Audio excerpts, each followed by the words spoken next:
নিজের যে একটা আত্মসম্মান আছে ওইটা আমি বইলা গেছিলাম তোমারে পাওয়ার জন্য। নিজের যে একটুখানি সম্মান আছে ওইটা আমি বইলা গেছিলাম তোমারে পাওয়ার জন্য। তোমার আমি কতটা ভালোবাসছিলাম, তোমার আমি কত মায়া করে চাইছিলাম। তুমি যখন আমার কল দিয়া বলো যে আপনার পরিবারে তো আপনি রাজি করা, আমি কিন্তু আমার মারে কল দিছি। কল দিয়া যখন আমি আমার মারে বুঝাই, আমার মা কিন্তু ওই পাশে কান্না করতাছিল।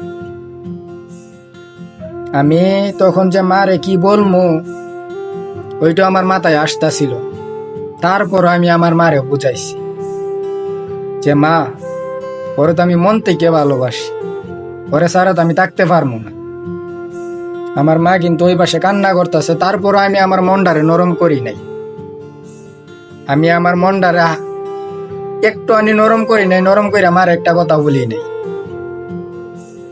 এত কিছুর পর আমি আমার মারে বুঝাইতাছি, আমার মা কান্না করতেছে, তারপর আমি আমার মারে বুঝাইতাছি। তো সবকিছু যখন মানিয়ে নিছি আমি, যখন তুমি আমারে ছাইরা গেছো, এমন অভিনয় আমি কোনোদিনও দেখি নাই। এমন অভিনয় আমি কারোর সাথে করতে দেখি নাই। বা এই যে তুমি যে অভিনয়টা করছো, এমন অভিনয় কোনো নাটক সিনেমাতেও হয় নাই। তুমি আমার সাথে এমন অভিনয় করছো, তুমি আমারে পরিবারের কাছে ছোট করছো, মা বাবার কাছে ছোট করছো, ভাই বোনদের কাছে ছোট করছো, আত্মীয় স্বজনের কাছে ছোট করছো, আমার বন্ধু বান্ধবের কাছে ছোট করছো। কত মানুষের কাছে আমি ছোট হইলাম শুধু তোমার জন্য। কত মানুষের কাছে আমি ছোট হইলাম তোমারে পাওয়ার জন্য।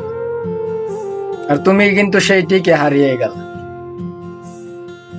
আর আমি তোমার শেষ ভালোবাসা নিয়া, তোমার শেষ দুঃখ নিয়া, তোমার শেষ কষ্ট নিয়া আমার বাকি জীবনটা পাড়ি দিতে হইব, বাকি জীবনটা চলতে হইব।